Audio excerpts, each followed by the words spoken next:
চলে গেল ঈদ। মিষ্টি মিষ্টি জিনিস খেতে খেতে, মাছ মাংস খেতে খেতে 2 দিনে আসলেই মুখটা কেমন যেন লাগতেছে, মন চাচ্ছে ঝাল ঝাল কিছু খাই।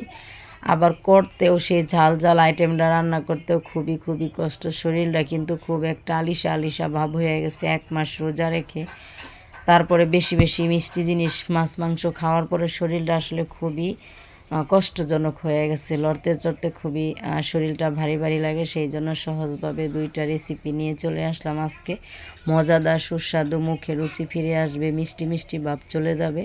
সেই জন্য আজকে আমার নিজের থেকে আমার বাসায় করতে ইচ্ছা করলো। এরকম খাবার বানিয়ে পেট ভরে দুপুরে ভাত খেয়ে নিলাম, আপনাদের সাথেও শেয়ার করলাম। আসসালামু আলাইকুম, কোহিনুর মিনি কিচেন অ্যান্ড ব্লগে সবাইকে স্বাগতম। সবাই কেমন আছেন? অবশ্যই আল্লাহর রহমতে ভালো আছেন, আমিও ভালো আছি। এই তো দেখেন, আমি আজকে সহজভাবে হাতে মেখে 2টা ভর্তা বানাবো। ঈদের দিন চলে যাওয়ার পর মনে চাচ্ছে ঝাল ঝাল কিছু খাই, সেই জন্য চলে আসলাম রান্নাঘরে। দুপুরে খাবো আজকে। তার জন্য কিছু রসুন, আস্ত রসুনের গলা কোয়া, আর হয়েছে পেঁয়াজ কুচি, আর কিছু কাঁচামরিচ কুচি দিয়ে দিলাম। একটু তেল দিয়ে তাওয়ার মধ্যে, মানে প্যানের মধ্যে এগুলো আমি সুন্দর করে একটু ভেজে নেব। ঝামেলাবিহীন ভর্তা, পাটায় বাটাবাটির ঝামেলা শেষ। এভাবে করলে খেতে অন্যরকম একটা স্বাদ হয়। আবার নতুনভাবে করলাম, সময় অপচয় হলো না, কষ্টও খুব কম লাগলো। ওগুলো সব ভেজে উঠিয়ে তারপরে দিয়ে দিলাম কিছু কুচানো, মানে ছোট ছোট চিংড়ি ধুয়ে, চিংড়ি শুটকি, এগুলা কিন্তু প্রচুর প্রচুর বালি থাকে। এগুলো আগে থেকে ভিজিয়ে রাখতে হয় পানিতে। আমি ভিজিয়ে সুন্দর করে পানি চিপড়িয়ে তারপরে সেই তেলের মধ্যেই দিয়ে দিলাম। আর কোনো তেল দিইনি, যে তেল ছিল ওই তেলেই আমার হয়ে গেছে। এখন এইগুলো আমি খুব কম কম আঁচ দিয়ে আস্তে আস্তে, কম জালে আস্তে আস্তে নেড়ে চেড়ে একটু হালকা মুচমুচে করে ভেজে নিব। বেশি মুচমুচে করতে গেলে তিতা লাগবে, যেহেতু এটা ভিজা অনেক সময় লাগবে। শুকনা না তো, নিজের হাতে শুটকি শুকনা করে রেখে দিলে তো সুন্দর হয়।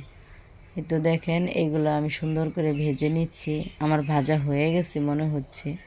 অল্প একটুই করব, আমার ছেলেরা খায় না, আমরা হাজব্যান্ড ওয়াইফ খাবো। আর 2-3 দিন রোজা রাখার পরে এই খাবারটা, রোজা রাখার পরে মিষ্টি খাবার খেয়ে মুখটা একদম কেমন যেন হয়ে গেছিলো। আর এটা বানানোর পর দুপুরে রাত্রে পেট ভরে ভাত খেয়ে নিলাম। আসলে অনায়াসে কতগুলো ভাত খাইছি যে কিভাবে বলবো বন্ধুরা। আর এই চিংড়ি মাছের শুটকি অনেকে পাটায় বাটা ছাড়া খাওয়ার সিস্টেমটা অনেকে বোঝেই না, বা চিংড়ি মাছের বালাচাও বানানো ছাড়া বোঝে না। আজকে আমি হাতে মেখে চিংড়ি মাছের ভর্তাটাও করে নেব, দেখেন বন্ধুরা।